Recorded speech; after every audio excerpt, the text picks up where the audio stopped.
सोचो, अगर तुम एक सुनसान टापू पर अकेले फंस जाओ, ना खाना, ना पानी, ना कोई इंसान, सिर्फ मौत जैसा सन्नाटा, क्या तुम 4 साल तक जिंदा रह पाओगे? ये कहानी है एक ऐसे आदमी की जिसने उम्मीद नहीं छोड़ी और मौत को हराकर वापस दुनिया तक पहुंच गया। चक एक ऐसा इंसान था जिसके लिए समय ही सब कुछ था। वो हर सेकंड को गिनता था, हर मिनट की कीमत समझता था। वो एक बड़ी एक्सप्रेस कंपनी में काम करता था और दुनिया भर में पार्सल समय पर पहुंचाना उसकी जिम्मेदारी थी। एक दिन वो मॉस्को के एक्सप्रेस स्टेशन पहुंचा। वहां उसने कर्मचारियों को समझाया कि डिलीवरी में देरी होना सबसे बड़ी हार है। उसने एक पार्सल की ओर इशारा करते हुए कहा कि इसे यहाँ पहुंचने में 87 घंटे लगे और उसके लिए ये शर्म की बात थी। चक अपनी नौकरी में इतना डूबा हुआ था कि उसके पास खुद के लिए भी समय नहीं था, लेकिन उसकी जिंदगी में एक खूबसूरत चीज थी, उसकी मंगेतर केली।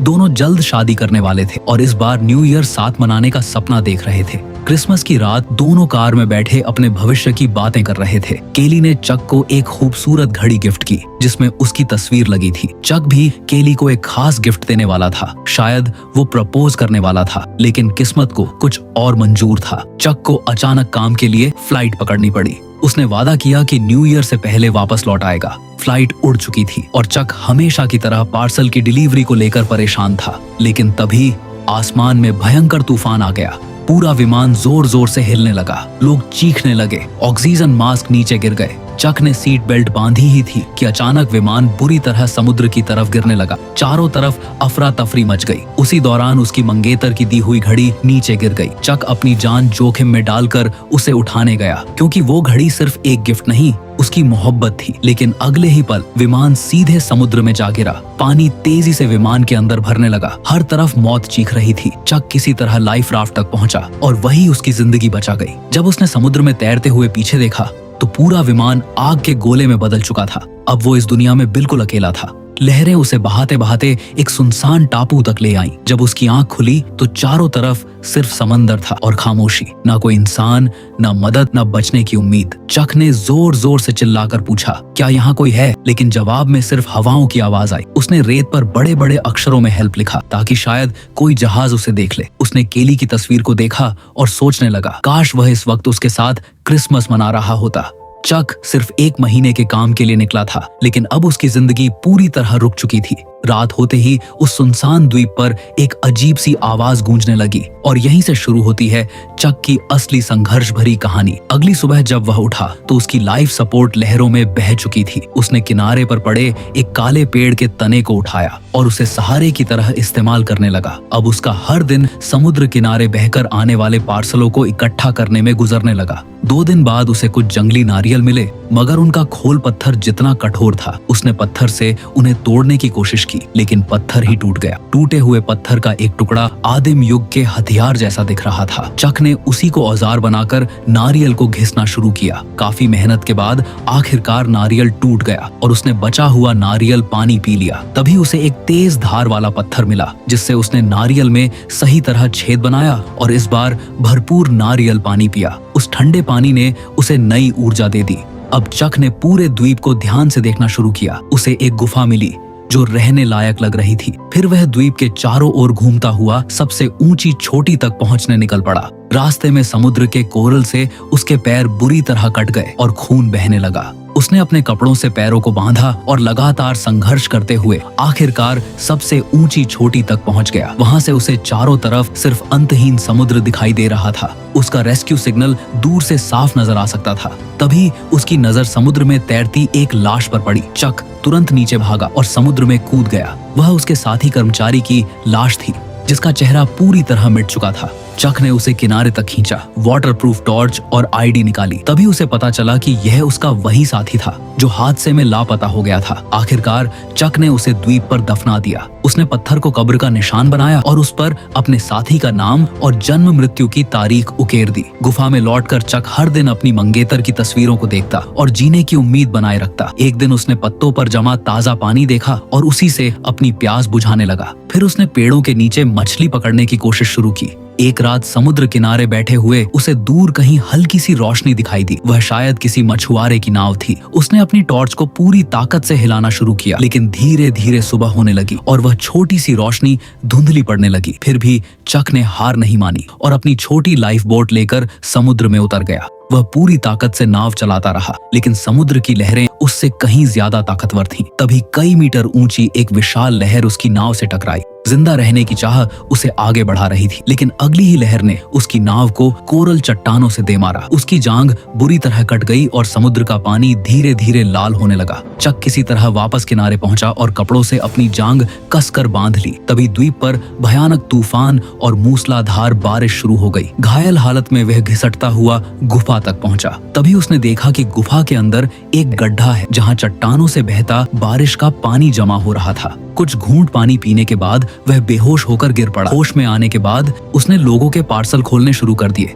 एक पार्सल में दादा द्वारा अपने पोते के लिए लिखा गया खत था, तो दूसरे में एक बैज, उसे एक जोड़ी आइस स्केट्स और महिलाओं की लेपर्ड प्रिंट ड्रेस भी मिली। वह हर छोटी चीज को अपने काम में इस्तेमाल करने लगा, लेकिन जब वह आखिरी पार्सल खोलने वाला था, जिस पर पंखों का निशान बना था, तो वह रुक गया। उसके अंदर अब भी बाहर की दुनिया में लौटने की उम्मीद जिंदा थी, इसलिए उसने उस पार्सल को बिना खोले संभाल कर रख दिया, ताकि एक दिन वापस जाकर उसे उसके मालिक तक पहुंचा सके।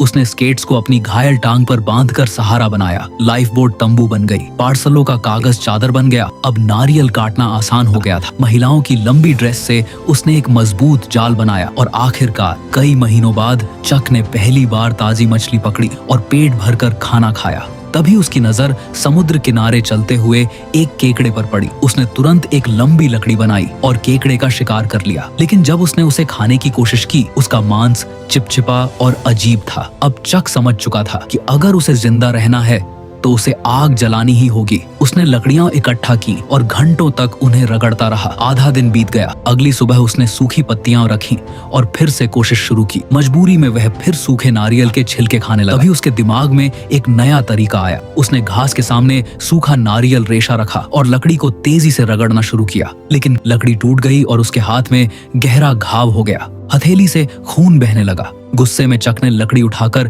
पेड़ पर दे मारी और जोर जोर से समुद्र की तरफ चिल्लाने लगा। वह इस जिंदगी से तंग आ चुका था, लेकिन उसके पास हार मानने के अलावा कोई दूसरा रास्ता भी नहीं था। घाव पर पट्टी बांधने के बाद उसने फिर से घास और लकड़ियां उठाई और दोबारा आग जलाने की कोशिश शुरू कर दी। इसी दौरान उसने अपने पास पड़े एक वॉलीबॉल को उठाया। उसने अपने खून से उस पर आंखें, नाक और मुस्कान बना दी। अब वह अकेला नहीं था। उसने उस गेंद का नाम रखा विल्सन। धीरे धीरे विल्सन उसका दोस्त बन गया, जिससे वह बातें करता, अपना गुस्सा निकालता और अपनी उम्मीदें बांटता था। विल्सन के साथ चक ने फिर आग जलाने की कोशिश की। इस बार धुआं उठा और आखिरकार आग जल गई। चक खुशी से पागल हो उठा। वह समुद्र किनारे आग के चारों तरफ नाचने लगा। उस रात उसने पहली बार भुना हुआ केकड़ा खाया। कई महीनों बाद उसे असली खाना नसीब हुआ था। दिन गुजरते गए। चक अब नारियल और मछलियों के सहारे जीना सीख चुका था। जब भी वह अकेलापन महसूस करता, वह विल्सन से बात करता और विमान दुर्घटना की बातें याद करता। एक दिन उसकी पुरानी दांत की बीमारी फिर शुरू हो गई। दर्द इतना भयानक था कि वह सहन नहीं कर पा रहा था, लेकिन वहाँ कोई डॉक्टर नहीं था। उसने सबसे खतरनाक तरीका चुना। उसने एक तेज चीज से अपना खराब दांत तोड़ दिया। दर्द से वह चीख उठा, लेकिन कुछ देर बाद उसका दर्द खत्म हो चुका था। 4 साल बीत गए। चक अब पहले से दुबला जरूर था, लेकिन मानसिक और शारीरिक रूप से बेहद मजबूत बन चुका था। उसकी जिंदगी की आखिरी उम्मीद उसकी मंगेतर की यादें थीं। वह सूरज और चांद की मदद से दिन गिनता, गुफाओं में खाना जमा करता और विल्सन के साथ अपनी जिंदगी बिताता। फिर एक दिन समुद्र किनारे एक नया मलबा बहकर आया। चक ने उसे ध्यान से देखा। वह किसी टूटे हुए विमान या नाव का हिस्सा लग रहा था। तभी उसके दिमाग में एक खतरनाक लेकिन उम्मीद से भरा प्लान आया। उसने और विल्सन ने मिलकर दर्जनों लकड़ियां इकट्ठा की। चक रोज मजबूत रस्सियां बनाता रहा। उसे पता था कि कुछ महीनों बाद समुद्र में ऐसी लहरें आएंगी जिनकी मदद से वह इस नरक जैसे द्वीप से बाहर निकल सकता है। एक दिन वह पहाड़ की चोटी पर गया और उस रस्सी को देखा जिससे वह कभी आत्महत्या करना चाहता था, लेकिन जब उसने उसे आजमाया तो पेड़ की शाखा टूट गई। उस रात उसने विल्सन से कहा, मैं इस द्वीप पर मरने का इंतजार नहीं करूंगा, चाहे कुछ भी हो जाए, मैं समुद्र से लड़ूंगा। आखिरकार वह दिन आ गया। मार्च अप्रैल की तेज हवाओं के बीच चक ने अपनी बनाई हुई नाव समुद्र में उतार दी। उसने अपनी मंगेतर की दी हुई घड़ी साथ रखी और विल्सन को भी नाव पर बैठाया। दोनों ने मिलकर विशाल लहरों का सामना किया और आखिरकार द्वीप से बाहर निकल गए। अब चारों तरफ सिर्फ अथाह समुद्र था। चक के पास खाने के लिए नारियल थे, पीने के लिए पानी था और उसके साथ उसका दोस्त विल्सन था। कभी कभी विशाल व्हेल मछलियां उनके साथ समुद्र में तैरती दिखाई देती। लंबे समय बाद पहली बार चक को महसूस हुआ कि शायद अब उसकी जिंदगी बदलने वाली है। तभी एक तेज लहर विल्सन को समुद्र में बहा कर ले गई। चक उसे बचाना चाहता था। उसने पूरी ताकत से आवाज लगाई, लेकिन विल्सन उससे दूर और दूर जाता रहा। चक पूरी तरह अकेला हो गया। थककर वह उसी टूटी हुई नाव पर सो गया। तभी अचानक उसकी आंख खुली। सामने एक विशाल कार्गो शिप खड़ी थी। 4 साल तक सुनसान द्वीप पर संघर्ष, उम्मीद, मेहनत और हिम्मत के दम पर आखिरकार वह बच चुका था। 4 हफ्ते बाद चक वापस मेम्फिस पहुंचा। वह सिर्फ एक इंसान से मिलना चाहता था, केली से। 4 साल पहले दुनिया ने मान लिया था कि वह मर चुका है। एक्सप्रेस कंपनी के 5 कर्मचारी उस हादसे में गायब हुए थे। चक की मुलाकात एक आदमी से हुई, वही डॉक्टर जिसने सालों पहले उसका दांत ठीक किया था। लेकिन अब वह केली का पति था। 4 साल बहुत लंबा समय होता है। सबको लगा था कि चक अब इस दुनिया में नहीं रहा। वह बिस्तर पर सोने का आदी नहीं रहा था। उस रात भी वह जमीन पर लेटकर सिर्फ केली को देखता रहा। बाहर तेज बारिश हो रही थी, लेकिन चक खुद को रोक नहीं पाया और रात में केली के घर पहुंच गया। केली ने दरवाजा खोला और अपने पुराने प्यार को सामने देखकर टूट गई। उसने चक को कसकर गले लगा लिया। वह आज भी उससे प्यार करती थी, लेकिन उसकी जिंदगी अब बदल चुकी थी। उसका परिवार था, बच्चे थे और जिम्मेदारियां थी। वह सिर्फ केली की घड़ी लौटाने आया था, जो उसके परिवार की निशानी थी। केली ने चक को बताया कि वह सालों से उस प्लेन क्रैश की सच्चाई खोज रही थी। उसे पता चला कि जिस जहाज ने चक को बचाया, उसने उसे उसके द्वीप से लगभग 500 मील दूर पाया था। वह द्वीप कुक आइलैंड से करीब 600 मील दक्षिण में था। अब केली अपनी दुनिया में खुश थी। एक दिन धूप भरी सुबह चक अपनी कार लेकर खुली सड़कों पर निकल पड़ा। उसने फिर से एक नया विल्सन खरीदा और अपने साथ रखा। वह पैकेज बेटिना नाम की महिला के फार्म का था। चक उस पते पर पहुंचा। घर पर कोई नहीं था, इसलिए उसने पैकेज पर लिख दिया, इस पैकेज ने मेरी जान बचाई, धन्यवाद।